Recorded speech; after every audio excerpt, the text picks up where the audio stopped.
Hello everyone, a very good morning. My self doctor Ravindra Yadav. आज हम एक दो रूब्रिक करेंगे।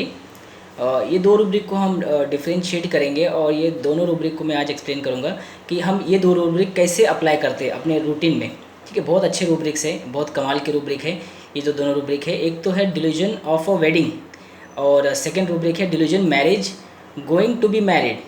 ठीक है, दोनों रूब्रिक है। अगर आप दोनों रूब्रिक डालोगे तो आपको सिंगल रेमेडी आती है, वो है हायोसैमस। ठीक है, सो ऑलरेडी मैंने बहुत सारे केसेस हायोसैमस के ऑलरेडी पोस्ट कर चुके हैं, बट मेरा वापस से मैं ये केस ये रूब्रिक्स के थ्रू आपको हायोसैमस और अच्छे से क्लियर करूँगा कि क्यों हायोसैमस को ऐसा लगता है कि वो डिल्यूजन ऑफ वेडिंग मतलब मैरिज एनिवर्सरी, ठीक है, sorry not marriage anniversary, it's a wedding. ठीक है, मैरिज के पहले का एक प्रोसीजर होता है वेडिंग, और delusion marriage is going to be married, उसको ऐसा क्यों लगता है कि वो शादी करने जा रहा है, ठीक है, या उसकी शादी होने वाली है। सो ये दोनों रूब्रिक में आप देखेंगे तो हायोसैमस ही है।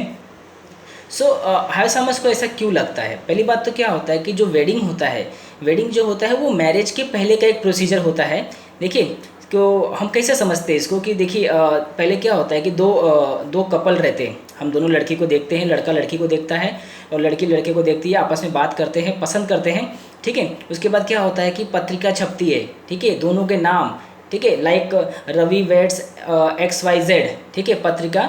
तो हम सब उसको क्या करते हैं कि आशीर्वाद देने के लिए आप आइए, ठीक है, इट्स अ वेडिंग सेरेमनी, हम बोलते हैं ना वेडिंग सेरेमनी, आप आइए, उनको आशीर्वाद दीजिए। ठीक है, अभी मैरिज नहीं हुआ है, अभी सिर्फ क्या हुआ है कि पत्रिका पे नाम छपा है, ठीक है, दोनों का नाम आया है कि ये दोनों अब लाइफ टाइम के लिए, मतलब अब ये दोनों शादी के बंधन में they are going to be, मतलब शादी के बंधन में बंधने वाले हैं। ठीक है, अभी शादी नहीं हुई है, ठीक है, अभी सिर्फ लगता है, अभी सिर्फ पत्रिका छपी है, दोनों का नाम आया है और लोगों को इनवाइट किया जाता है कि आप वेडिंग सेरेमनी में आइए, दोनों सब कपल को आशीर्वाद दीजिए। ठीक है, तो ये होता है वेडिंग। ठीक है, मैरिज क्या होता है? मैरिज एक फुल प्रूफ प्रोसीजर होता है। ठीक, उसमें रीति रिवाज के साथ आपको, विधि विधान के साथ आपको शादी करना पड़ता है। एंड अब शादी करने के बाद आप क्या होता है कि फिर आप लीगली बाउंड हो जाते हो। मैरिज क्या होता है? लीगली एक बाउंड होता है, दोनों के बीच में एक बाउंडेशन आ जाता है, जहाँ एक लीगल हो जाता है, आप उससे भाग नहीं सकते। अगर आपको भागना भी है तो आप भाग नहीं सकते, आपको फिर वो लीगली जाना पड़ेगा, आपको फिर वो कोर्ट, फिर वो सब आपको जो भी हो लीगल प्रोसीजर आपको फॉलो करना पड़ता है। अगर आप सब रीति रिवाज के साथ एक बार आप आपने शादी कर ली तो वो आपको फिर वो आप लीगली एक दूसरे के साथ लीगल हो जाते हो, रहना कंपलसरी हो जाता है। जबकि वेडिंग में क्या हुआ है कि वेडिंग में अभी कंपल्शन नहीं हुआ है, अभी सिर्फ सेरेमनी चल रही है, अभी पत्रिका पे नाम आया है आपका, आप चाहे तो स्केप कर सकते हो, आप चाहे तो आप भाग सकते हो, शादी के लिए मना कर सकते हो, अभी भी चांस है वेडिंग में। पर मैरिज अगर दिमाग में, अगर मैरिज हो गया या मैरिज का प्रोसीजर होने के बाद आप भाग नहीं सकते। सो हायोसैमस को क्या लगता है कि हायोसैमस को ऐसा लगता है कि कोई बीमारी या कोई दवा, ऐसा लगता है कि अगर लाइफ में कोई चीज़ आ गई है, ठीक है, तो उससे निकलने का रास्ता ढूंढता है वो, इंस्टेड ऑफ कि उसमें उस उलझन में पड़ने से या ज़िंदगी भर दवा खाने से वो बचता है।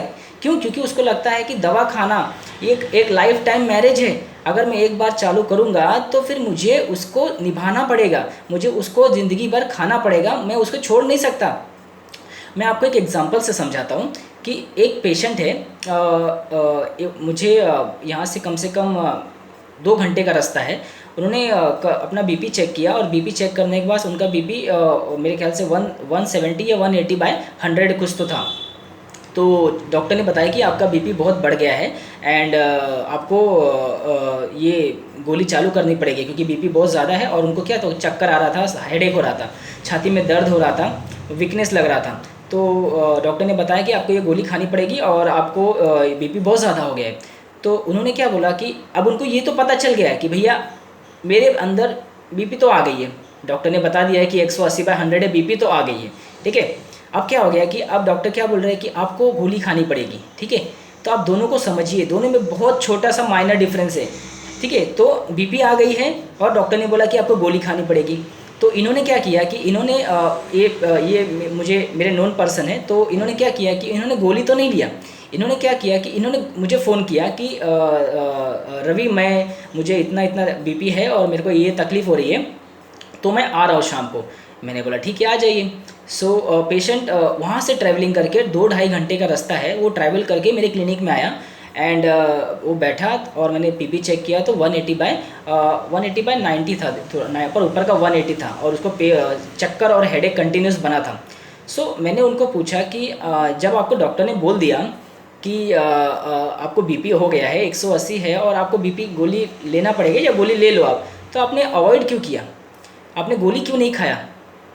तो उन्होंने मुझे बोला कि अरे आप तो जानता ही है कि मतलब अगर बीपी एक बार गोली अगर बीपी आ गई, अभी तो मुझे पता चल गया कि मुझे बीपी का तकलीफ़ है, तो अभी क्या है कि मैं अल्टरनेटिव ट्रीटमेंट लेके या होम्योपैथी या आयुर्वेदिक लेके मैं इससे निकल सकता हूँ। मैं अपनी बीपी कम तो कर सकता हूँ, कोशिश तो कर सकता हूँ, बट अगर मैंने बीपी का गोली चालू कर दिया और डॉक्टर ने बोला कि बीपी का गोली ले लो और मैंने चालू कर दिया, तो क्या हो जाएगा कि मुझे उसके साथ फिर वो गोली मुझे लेना ही पड़ेगा। वो मेरे सिस्टम को क्या होगा कि वो मेरे सिस्टम को पकड़ के रखेगा, तो जब तक मैं गोली खाऊंगा तब तक मेरा बीपी उतरेगा, ठीक है, और जब मैं गोली छोड़ दूंगा तो मेरी बीपी फिर बढ़ जाएगी। इसलिए मुझे वो आदत नहीं लगानी है गोली की, ठीक है। एक बार अगर मैंने गोली चालू कर दी तो मुझे लगता है कि फिर मुझे वो उसको ज़िंदगी भर यूज़ करना पड़ेगा। इसलिए मैं चाहता हूँ कि मैं होम्योपैथी लेके अपनी बीपी को एटलीस्ट कम तो कर सकूँ। ऑप्शन है मेरे पास, अभी तो मेरे को डिटेक्ट हुआ है, अगर मैं अभी से गोली चालू कर दूंगा तो कैसे चलेगा, तो मुझे फिर से वो गोली अपने साथ हमेशा खानी पड़ेगी। इसके लिए मैंने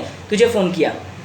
तो देखिए कितना ब्यूटीफुली उसने एक्सप्लेन किया कि अब अभी क्या हुआ कि अभी वेडिंग में बताता हूँ आपको क्या है। वेडिंग क्या होता है, बीपी अभी उसको मालूम पड़ा, उसको उसकी शादी हो गई है, मतलब उसकी लाइफ में बीपी आ गया है, ये है वेडिंग, ठीक है। उसको पता चला, अभी उसको पता चला कि चलो मेरा और बीपी का अभी नाम आ गया है, मेरे साथ जुड़ गया है, ठीक है, कि मेरे को बीपी 180/100 है और मुझे ये तकलीफ़ हो रही है। अभी मुझे मालूम पड़ गया है कि मेरे साथ मुझे बीपी हो गई है। तो ये क्या है, ये वेडिंग है, डिल्यूजन ऑफ वेडिंग। उसको पता चल गया कि बीपी उसको आ गया है, ठीक है। अब उसको बीपी आ गया है, अब उसको आगे का प्रोसीजर दिमाग में चलना चालू हो जा रहा है। अब क्या हुआ, अब मैरिज कैसे अब उसको कैसे लगा कि ये मैरिज में कन्वर्ट हो जाएगा।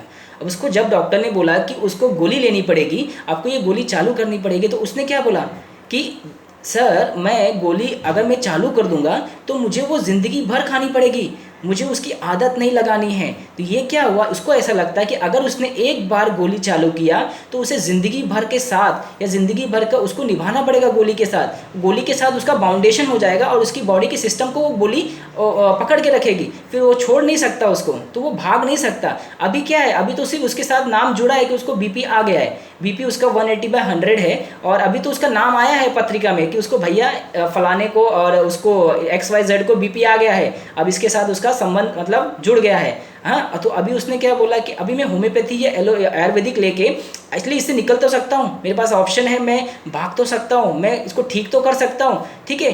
तो इसलिए मैंने आपको फ़ोन किया कि मैं आ जाता हूँ। तो उतने लंबे से वो ट्रैवलिंग करके आया, तो मैंने इसे हायोसाइमस दिया और हायोसाइमस देने के बाद उसको नेक्स्ट डे ही उसका जो बीपी था 130/80 हो गया। उसके बाद से आज 3 साल हो गए, उसको आज तक बीपी का तकलीफ नहीं हुआ। तो और उसके जो कंप्लेन थे वो भी ठीक हो गए। तो आप इसको समझिए कि अब पेशेंट को क्यों ऐसा मैरिज में जाना नहीं है हायोसाइमस को, सिर्फ उसका एक ही फंडा है कि अगर वो ज़िंदगी भर गोली खाएगा तो उसके मन में ऐसा रहता है कि फिर वो आदत बन जाएगी और आदत कहीं ना कहीं ज़िंदगी भर जो कोई गोली खाता है तो कहीं ना कहीं किडनी तो ख़राब होगी या लीवर ख़राब कर देगा गोली। तो ये जो फियर बिट्राइड होता है ना, अभी तो जो उसका साथी है, जो उसके साथ जुड़ा हुआ है, वही उसके साथ विश्वासघात ना कर दे आगे चल के, या उसके साथ पीठ पीछे खंजर ना झोंक दे। अभी गोली है, बीपी की है, कहीं ना कहीं तो डॉक्टर साहब किडनी पे असर करेगी, या कितना दिन दवा खा सकते हैं, ज़्यादा लंबा समय दवा खाएंगे तो किडनी ख़राब हो सकती है, लीवर ख़राब हो सकता है। इस डर से हायोसाइमस गोली की आदत नहीं लगाता है, वो वेडिंग से ही भागने को चाहता है, मैरिज में जाना ही नहीं चाहता है। वेडिंग में आप भाग सकते हो, अभी आप वेडिंग तक ही पहुँचे हो, वेडिंग के बाद जो एक मैरिज का प्रोसीजर होता है, रीति रिवाज का, पेशेंट को हायोसाइमस को वहाँ तक जाना ही नहीं है, वो वेडिंग से ही भागना चाहता है और उसके दिमाग में मैरिज का थॉट्स प्रोसेस चालू हो जाता है कि अगर मैं गया तो मुझे वो उसके साथ ज़िंदगी भर का साथ निभाना पड़ेगा, ठीक है। तो ये उसको वो केस जो थी वो हायोसाइमस से उसका बीपी नॉर्मल हो गया था। और सेम अगर आप देखेंगे जो डायबिटिक वाले होते हैं ना, जो जिनको मालूम पड़ गया कि चलो मैंने आज डॉक्टर साहब रिपोर्ट निकाला और मुझे मालूम पड़ा मेरा फास्टिंग और बीपी बहुत बड़ा हुआ है, तो पहले तो मैंने 3-4 जन से इंक्वायरी की कि आपका मतलब आपने बीपी कैसे कम किया, आपने शुगर कैसे कम किया, क्या किया आपने। पहले क्या करता है हाइपोथैलेमस, पहले इंक्वायरी करता है, क्यूरियोसिटी होती है ना, जानने की कोशिश करता है कि आपने कैसे कैसे, 2-3 लोग से पूछेगा वो आपने कैसे ठीक किया। गोली नहीं चालू करेगा हाइपोथैलेमस, पहले पूछेगा, इंक्वायरी करेगा, ठीक है, आपने कैसे कम किया। 2-4 रिलेटिव से पूछेगा आपको डायबिटीज़ था, आपने क्या किया, आपने गोली चालू कर दी थी तुरंत आपने, या फिर आपने वेट किया। तो वो रास्ता ढूंढता है, ठीक है, कि मैं कैसे निकलूँ। अभी तो क्या हुआ कि उसकी पत्रिका में उसके अब उसको मालूम पड़ गया कि शुगर है मिस्टर XYZ को, उनका बीपी फास्टिंग बढ़ा है। अभी तो उसकी पत्रिका में नाम आया है सिर्फ कि XYZ डायबिटिक विद, ऐसा मतलब उसका नाम जुड़ गया है, हम ऐसे बोलते हैं ना, उसका सिर्फ वेडिंग में नाम आ गया है।